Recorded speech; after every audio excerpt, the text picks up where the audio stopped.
Hey everyone, welcome back to the channel. Today we are diving into a topic that generates a lot of buzz in the guitar community. That's right, it's fan fret guitars. This is a fan fret guitar. You can see by the arrangement of the frets. They're in a fan, they're not straight. I'm sure you've seen these knocking around on the internet, but what are the benefits? Are they just a gimmick, or should you actually get one? You should, and you should get it from me. But anyway, I'm going to talk you through the theory and show you some audio comparisons from guitars I've built. So let's get into it.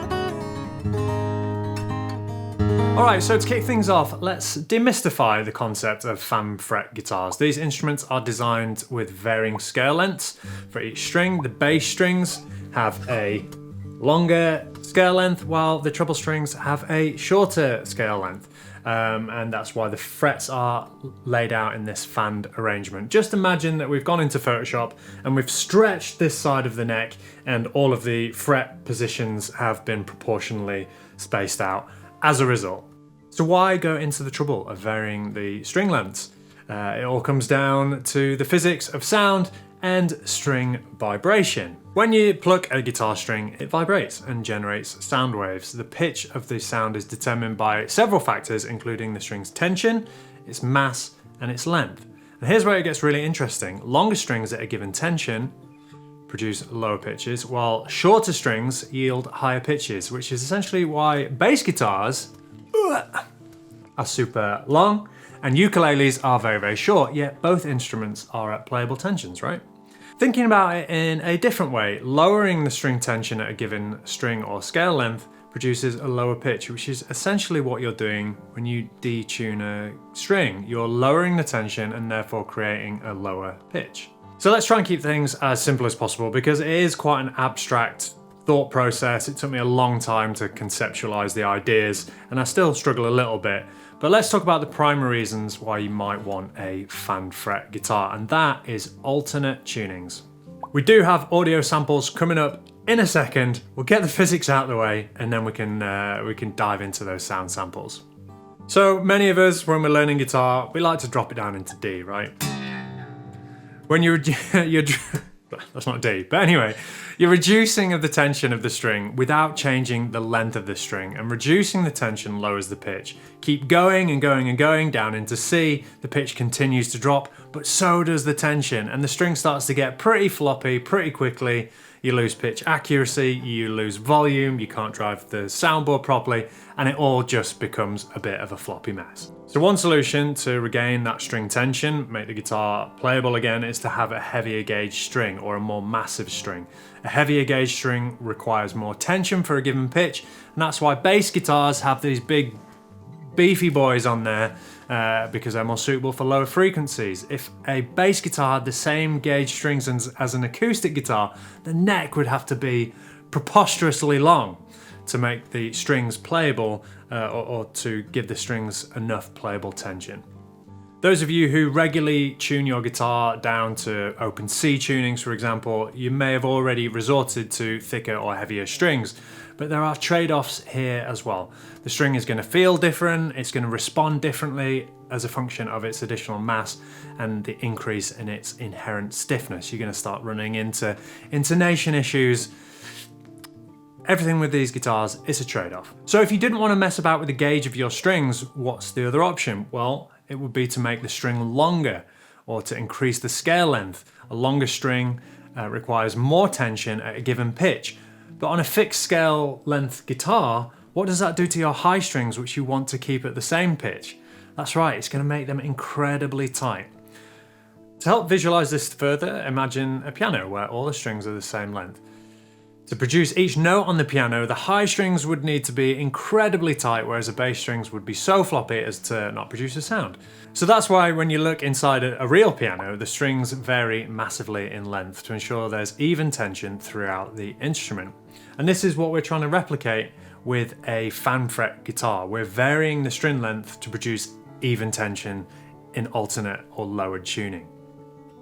It would be remiss of me not to point out a slight variation on this theme, which is D extenders, which are commonly found on double basses and, close to my heart, the Kubicki X Factor bass, where you have a nifty couple of extra frets beyond the nut which can be accessed with a handy little lever. So you're essentially doing the same thing. You're dropping the pitch of the string by making it longer without changing the tension. I actually think Michi Matsuda has probably done something similar on his acoustics. In fact, I'm sure he has, because he always does cool shit like that.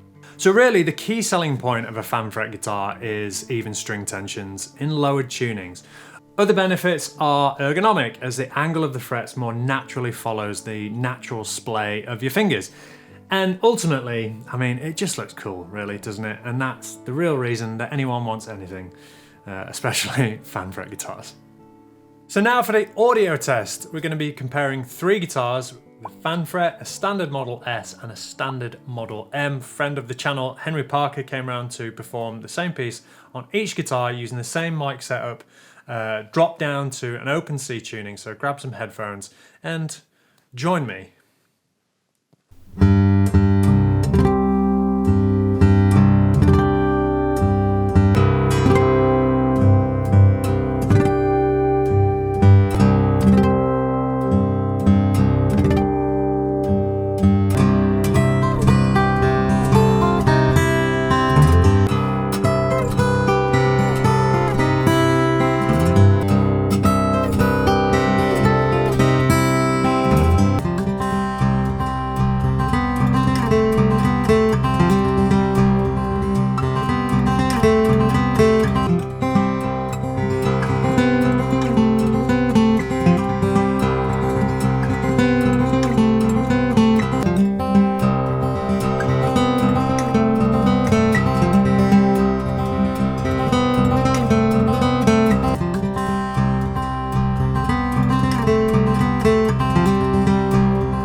So that's really, really interesting. So if we set aside the inherent tonal differences in the guitars, you know, they're made from different woods, they're obviously different sized instruments, so they've got inherent tonal characteristics that, you know, we're going to try and put to one side. But what I'm listening for in these recordings is the overall response of the instrument.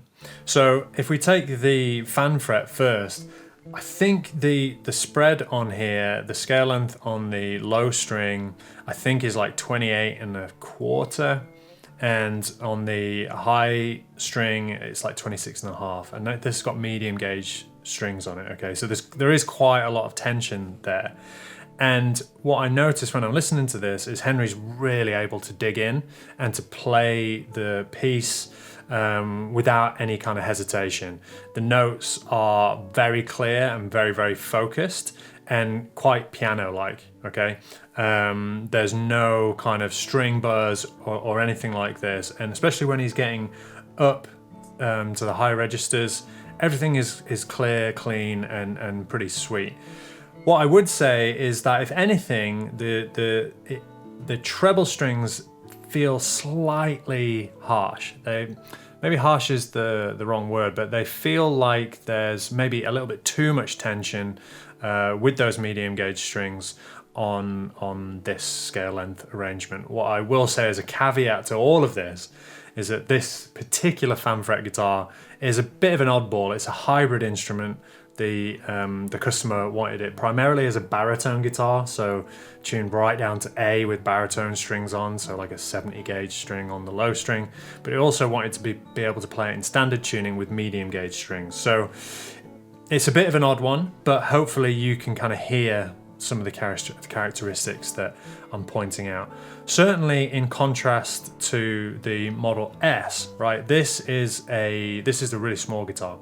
It's a 14-inch lower bout guitar. The scale length is 24.75. So this is a short scale guitar, and straight away between the baritone, the Model L, and the Model S, you can hear that Henry is having to be really quite precise with his playing.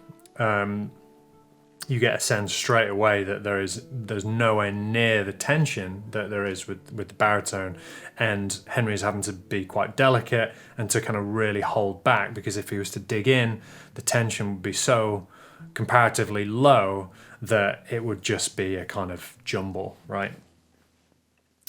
The Model M, which is our medium-sized guitar, this is handling the lower tunings significantly better. This has got a 25-inch scale, again with light gauge strings, so 53 to 12 gauge strings, and it's handling those low C tunings pretty nicely. But there is a little bit of fret buzz. But overall, I really think that handles that quite nicely. So if you're somebody who plays in alternate tunings or enjoys the comfort of an even string tension, a fan fret guitar might be the one for you. I'd love to hear your thoughts in the comments. Do we have any fan fret owners out there? Let me know. Hopefully this all made sense. Please subscribe for more, and we'll see you next time.